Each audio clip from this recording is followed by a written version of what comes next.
Recently, we revealed that Porsche had a test engine that would have formed the basis of a 2021 Formula One entry had it decided to commit to the project. Of course, that was a V6 engine that then could have run to the rules that were being discussed at one stage. And of course, Porsche being a huge engine manufacturer, a great history in motorsport, everyone would love to have seen them come in. I'm joined by Scott Mitchell to talk a little bit about this Porsche project and why it didn't happen. So Scott, what can you actually tell us about this engine? Well, basically, everything that we know stems from our colleague Christian Nimmervoll in interviewing Franz Enzinger, who is head of Porsche Motorsport, and basically the idea for this is years and years in the making. I'm not talking going back a decade, but everybody knows that Autosport did a story back in 2017, I believe it first was, to say that Porsche was interested in joining the F1 grid, but this was at a time when obviously its LMP1 participation, it already committed to leaving the World Endurance Championship, and it was already on its way to Formula E. Obviously it hasn't actually competed in Formula E yet, that happens later this year. But the idea was that Porsche, this little team, I say little team, there's about 40 odd LMP1 engineers involved. This team within Porsche was commissioned to crack on with the development of a V6 engine, and this started while they were still involved in WEC, and it persevered, basically full steam ahead, even after the WEC decision was communicated. The fact that they'd be out of LMP1 because the WEC had failed to convince them it was worth continuing, because they hadn't been able to snap up another manufacturer after the sister company Audi had pulled out. So Porsche was very interested at this stage in pursuing Formula One. It was the sort of thing that would work alongside Formula E.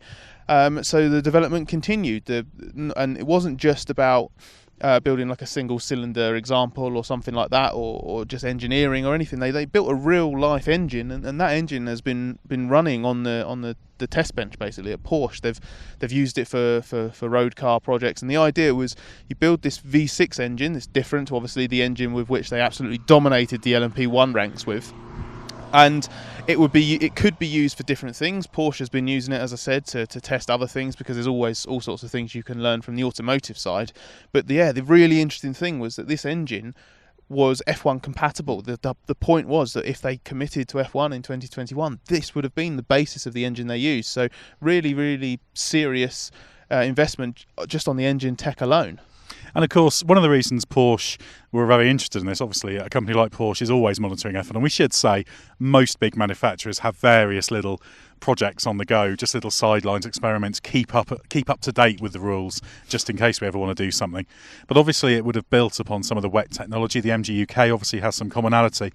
And it does seem that the fact that plans to shelve the MGUH, the turbo energy recovery, in Formula One, the fact that was lost, and that's going to probably remain now, was the thing that perhaps put Porsche off, because suddenly that was a whole new area of technology they had to develop. They couldn't just build on what they'd already learned. Well, the current manufacturers, so that's Ferrari, Mercedes, Honda and Renault, they've spent a lot of money and time developing these engines, of which the MGUH is an integral part. The idea was that they were willing to compromise and listen to what the FIA and F1 wanted, get rid of the MGUH to try and tempt Porsche in, or a new manufacturer, because obviously no one was actually saying that we're doing this because we want Porsche in. Porsche is the one that we want. But as you said, Porsche, such a famous manufacturer, such a coup for F1 if they'd been able to get Porsche over the line. So the manufacturers were saying, well, we want the MGUH, but we understand why you might want to get rid of it. So, okay, we agree. So that was the plan. And at this point, this was very important, because it would have reduced the complexity and by extension the cost of being involved. And at the same time, the other manufacturers were having to agree to assist any new incoming manufacturer. So yeah, it seemed like, everything was, all the right steps were being taken, and this is why Porsche was at the table. This is why Aston Martin and Cosworth were interested in different times to different extremities. But Porsche was definitely the one with the most interest, which is why it was such a shame that it was almost like it was just an unfortunate combination of events where Porsche had never explicitly said, we will enter if you drop the MGUH. And because they'd never explicitly said that, they couldn't turn around to F1 and say, hang on, why are you now considering not dropping the MGUH, because we're meant to be joining? So they were like, well, we don't want to force you to do something because we haven't signed anything to say we'll we'll join on that condition. And then the other existing manufacturers have all been saying, up to last year really, they were saying like, we were willing, but no one was coming. So why should we spend a load of money and time now dumbing down our engines effectively? They'll still be really complex and intelligent, but why do that when it's not bringing anyone in? That's just going to make us spend a load more money. And it was just a shame that it got to this point where it just sort of fizzled out.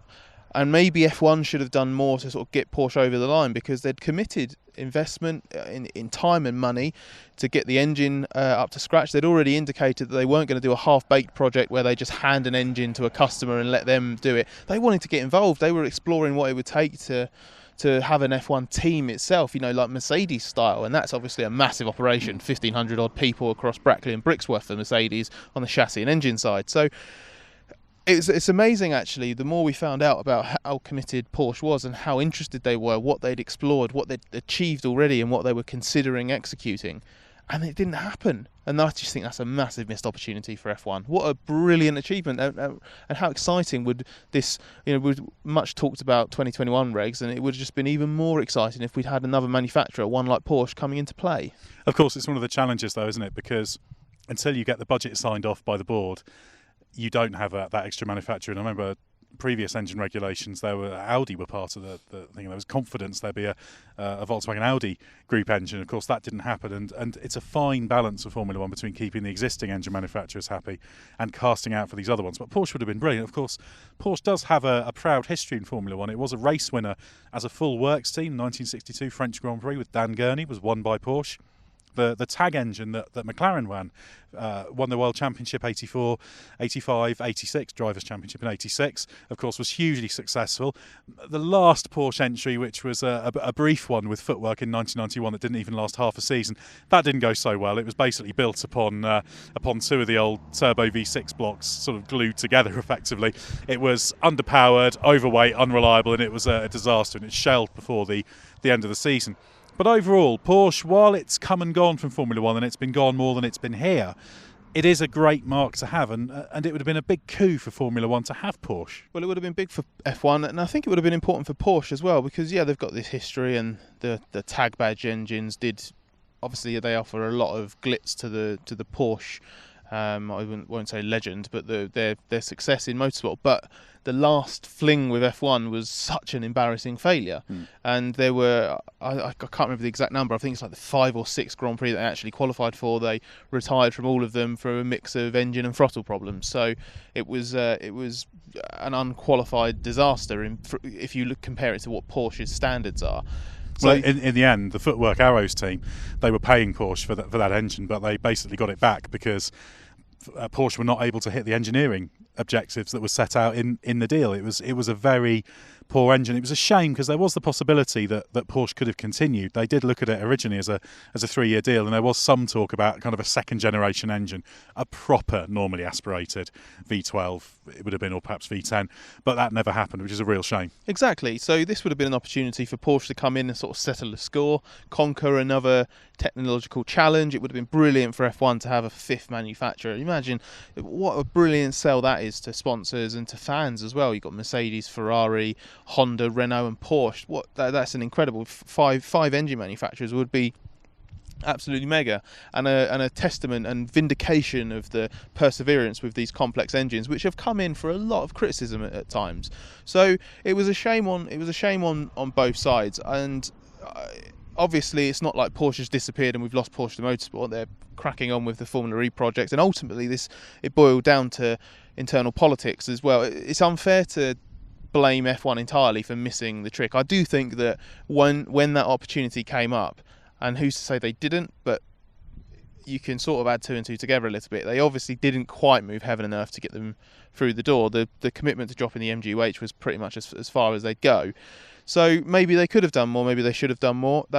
It's as we've said, a colossal shame that it didn't happen. But ultimately Porsche have decided as well the Volkswagen Audi group, the parent company, has decided that it's just not quite something to persevere with. That's why the engine, which is it's completed its time, it's completed its use now for Porsche from a test and development side. That's not going to suddenly, even though technically it exists and the 2021 regulations We don't know exactly, but it'll be a continuation of the current engine formula. So the engine would still, in theory, be compatible. So they could just turn the project back on any time, really, and pick it up again, but they won't, because the Volkswagen Audi group, the situation's changed. They're happy committing with Formula E. That forms a brilliant, on the all-electric side, it's a brilliant marketing platform for them to say, look, this is our amazing technology, let's go and conquer this.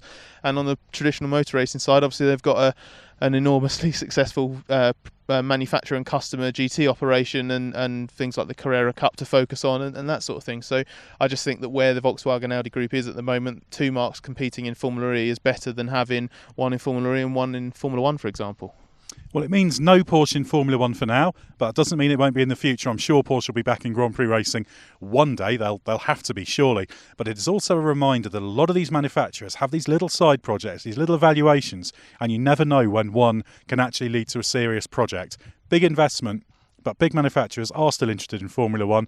And the fact that Porsche got not incredibly close, but close enough for it to be a serious prospect is actually very positive for the future of the sport.